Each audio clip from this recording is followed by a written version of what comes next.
Seja muito bem-vindo a mais um episódio do Pode Treinar e hoje a gente vai falar de um assunto bem doce, um assunto que vai agregar bastante para você e eu espero que ajude muitas pessoas. Comigo hoje, Sara Rodrigues. E aí, Sara, beleza? Fala, Rê, tudo ótimo por aqui. Ai, que bom. Sara, hoje o nosso tema é abordar o diabetes. Ai, que assunto maravilhoso. As pessoas podem pensar, né, Rê?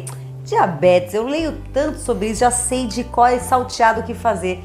Mas, Rê, será que as pessoas realmente sabem o que fazer, né? Será que elas, principalmente acho que os profissionais que nos ouvem, né? Será que eles, quando pegam um cliente com pré-diabetes ou com diabetes, sabem diferenciar essas condições? Sabe o que fazer? Quais as condutas tomar? Bom, eu acredito que, se não sabe, vai aprender aqui com a gente hoje. Bom, vamos contextualizar então um pouco. Eu vou falar um pouquinho então do o que é o diabetes. Diabetes é uma doença que ela é caracterizada aí basicamente por ter muito açúcar no sangue. A gente fala dessa forma açúcar, né? Mas o açúcar nada mais é do que o carboidrato. É aquela forma de energia mais rápida que o nosso organismo tem para metabolizar e ficar disponível para você utilizar. O problema é que no caso do diabetes, esse açúcar fica elevado demais na corrente sanguínea. A gente precisa do açúcar, mas quando ele fica em altas concentrações, ele pode causar danos, e esses danos são aí muitas vezes irreversíveis. E o problema disso maior é que o diabetes ele aumenta o problema de outras doenças, como principalmente as cardiopatias. Então vale a pena a gente abordar muito esse tema porque, tirando o Covid hoje em dia, as cardiopatias são as doenças que mais matam no mundo, né? Então é interessante que a gente aborde isso, uma vez que o nosso grande exercício é uma das terapias, aí uma das formas de tratamento, e digo mais, talvez a forma de tratamento mais barata que nós temos, né, Sara? Mas eu preciso entender um pouco melhor, acho que pra gente deixar aqui um pouco mais claro. Quando você fala que é essa glicemia aumentada no sangue, e você fala que é de uma forma um pouco mais exacerbada, correto? Correto. Quais os números, quais os valores para as pessoas saberem de fato, como que a gente mede isso? É por um exame? Qual é o número esperado, né? Qual é a faixa esperada? Você pode deixar isso mais explicitado pra gente, doutor Renato Pelaquim? Vamos lá. Então é assim, tem várias formas de diagnosticar um diabetes, né? Claro que isso deve ser feito por um médico, tá, gente? Então não especule, sempre procura aí um especialista para tratar do seu caso, mas de modo geral o médico vai sempre considerar alguns exames de sangue para te avaliar. Um deles é justamente aí a glicose quando você fica num período de jejum, tá? Esse aí talvez seja o mais tradicional.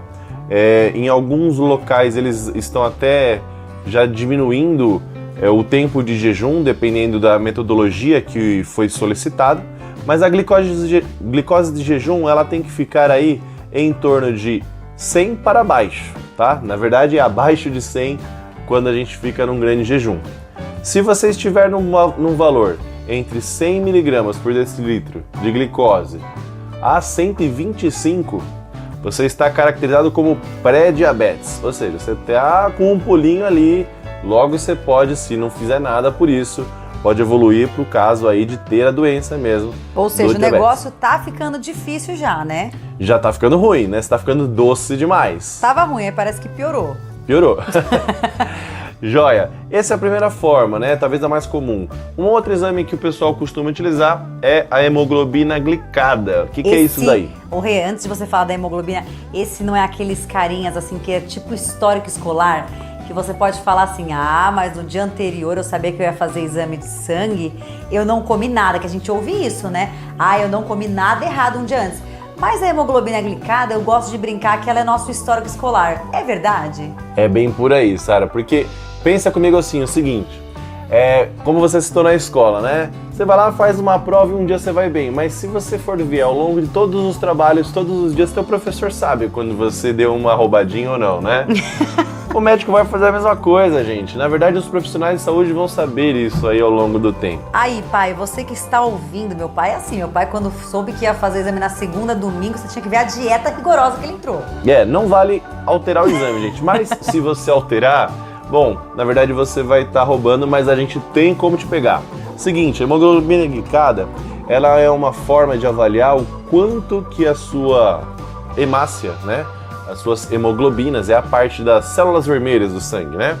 o quanto que elas, ao ficarem em contato por muito tempo com a glicose, então lembra, né? A glicose no sangue está elevada.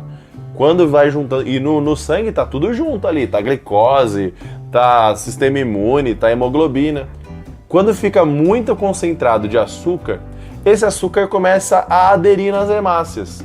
E o sangue, ele consegue ser detectado quando ele está com essa hemoglobina junto com uma glicose. Por isso que tem esse nome, hemoglobina glicada, tá? E aí, esse valor, ele é representado por percentuais. Um percentual, quando a pessoa já tem o diabetes instalado, é acima de 6,5%. Quando a pessoa está ali limítrofe, ela vai estar lá no 6 a 6,5, né, nesse valor intermediário. De 5,5 para baixo é um valor normal, onde todo mundo vai ter esses valores. Então, por que eu falo que esse daí, ele basicamente tira esse lance de colar de você alterar? Porque ela representa a média dos últimos 3 meses de glicose de jejum. Como eu gosto de dizer, é o nosso histórico escolar. Não adianta você se alimentar bem na última semana antes do exame, correto? Correto. Não vale alterar, gente. Na verdade, você vai estar falando de você mesmo. Se você quiser enganar você mesmo, faça isso. Mas tenta ser o mais honesto possível, que vai ajudar o teu médico aí e todo o pessoal que vai trabalhar com você e com certeza a sua família a fazer um melhor tratamento. Mas legal, eu descobri então, né, pelos meus exames, passei lá no médico, vi que realmente a minha glicemia ela tá um pouco mais exacerbada e eu cheguei nessa condição de pré-diabetes. Existe diferença, Rê, nas condutas sobre o exercício físico nessa população, na verdade, do pré-diabetes? Existe alguma recomendação diferente? Bom, quando a pessoa está iniciando esse processo de alteração da glicose no sangue, no estágio inicial, ela vai já receber algumas medicações, né? Uma delas aí, que é a metformina, normalmente ela pode, assim, dar alguns desconfortos intestinais, principalmente, mas é importante que a pessoa tente insistir um pouquinho para que ela consiga se adaptar à medicação, porque ela vai controlar bem esse estágio inicial.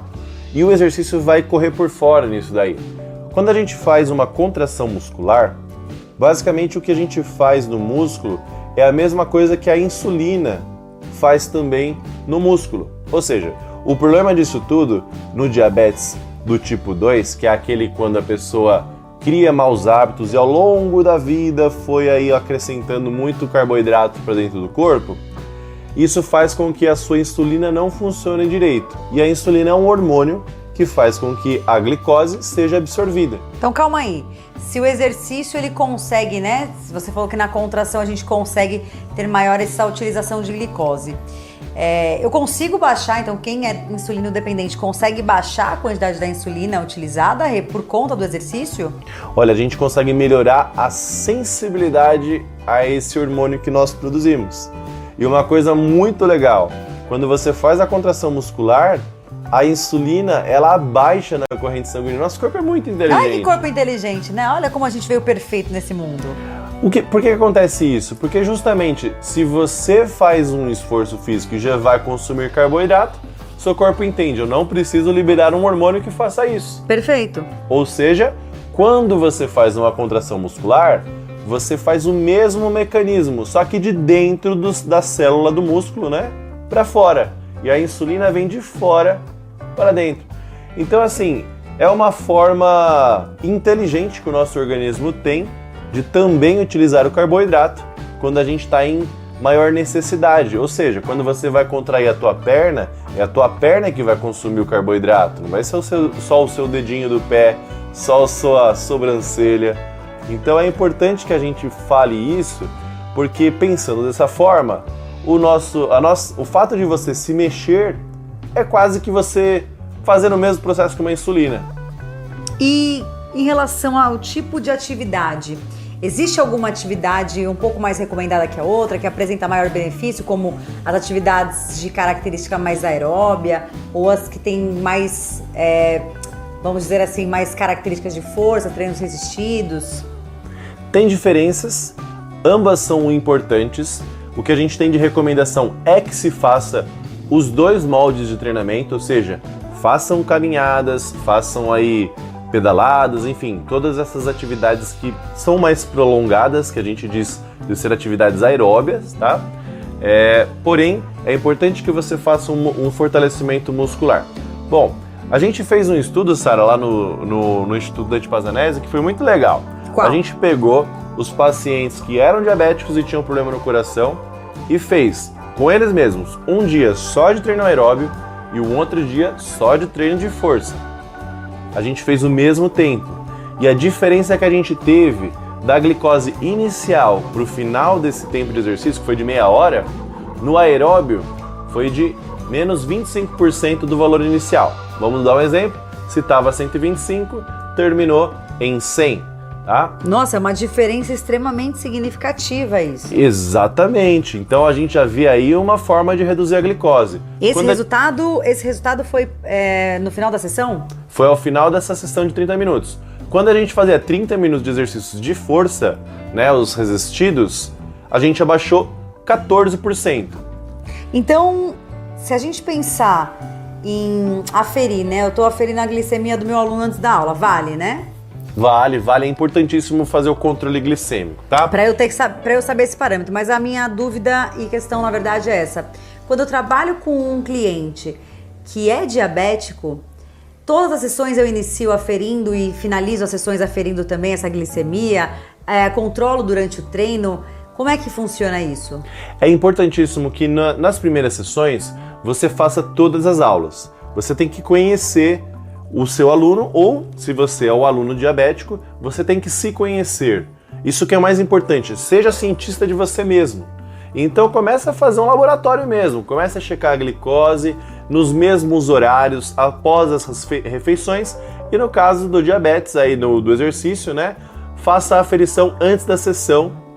E é importante que ela esteja acima de 100, porque como eu falei, se a sua glicose tende a baixar na maioria dos casos frente ao exercício, se ela estiver muito abaixo de 100, você corre o risco de ficar com uma glicemia muito baixa, ou às vezes nem conseguir terminar a sessão. Então é importante que ela esteja acima de 100. Pô, Renato, mas aí se eu como muito ela fica alta demais. É também interessante que você saiba ter um controle da sua alimentação.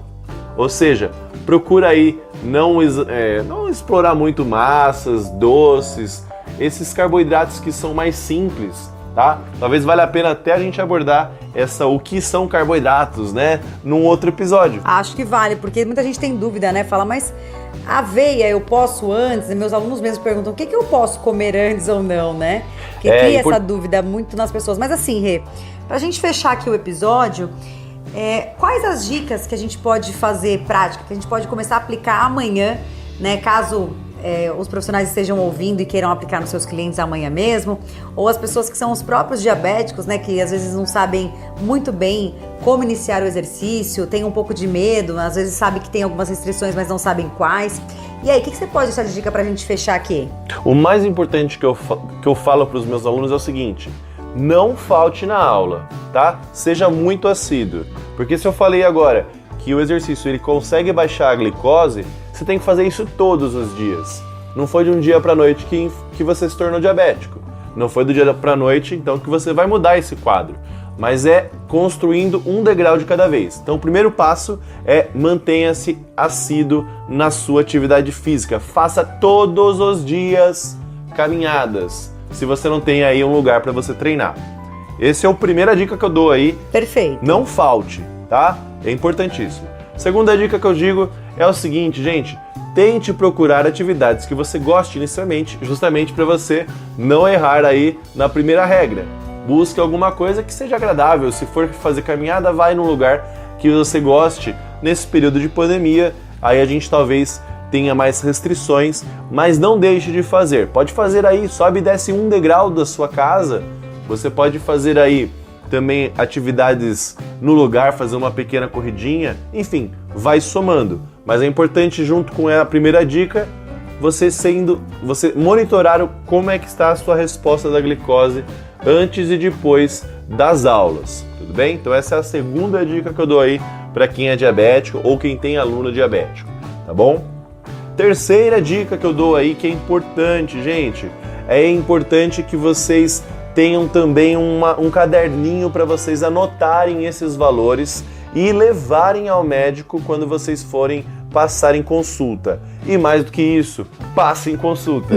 Não fujam das consultas. Não fujam. Normalmente o médico ele não é o carrasco, ele só quer te ajudar, tá? Então é possível já ver em estudos redução da quantidade de hipoglicemiantes que a pessoa toma, ou seja, as medicações que abaixam a glicose. Para fechar aqui também, que me veio agora, né, que tem muita dúvida, já me perguntaram bastante sobre isso, não inicio a sessão de treino com quanto de glicemia? Não é recomendado que você faça uma sessão quando a glicose esteja muito acima de 300. Pode ser que alguma coisa está errado aí no seu organismo, você pode estar com alguma infecção que você não conhece, você pode ter comido alguma coisa que você não percebeu e que aumentou demais. Então é importante, ou você pode estar muito estressado. Então esses fatores todos podem aumentar a sua glicose. De modo geral, tente se manter aí tranquilo, que você vai ao longo do tempo, somando sessão a sessão, a sua glicose vai ficar bem legal. Ai, Rê, muito bacana essas dicas, essas recomendações. Daria pra gente ficar muito tempo aqui, mas justamente a gente gosta de dar uma boa resumida, para todo mundo pelo menos entender a base. Qualquer dúvida também pode nos procurar. Mas muito gostoso bater esse papo com você, que trabalha, vive isso todos os dias. Eu acho que é muito rica essas informações. E obrigada, porque é sempre muito esclarecedor estar aqui com você. Eu que agradeço e eu espero todos aí que se tiverem alguma dúvida, quiserem um outro episódio, deixa um comentário, segue a gente aí nas plataformas que a gente tem disponível. E é isso, gente. Espero que vocês gostem, curtam o nosso canal e nos vemos no próximo episódio. Valeu!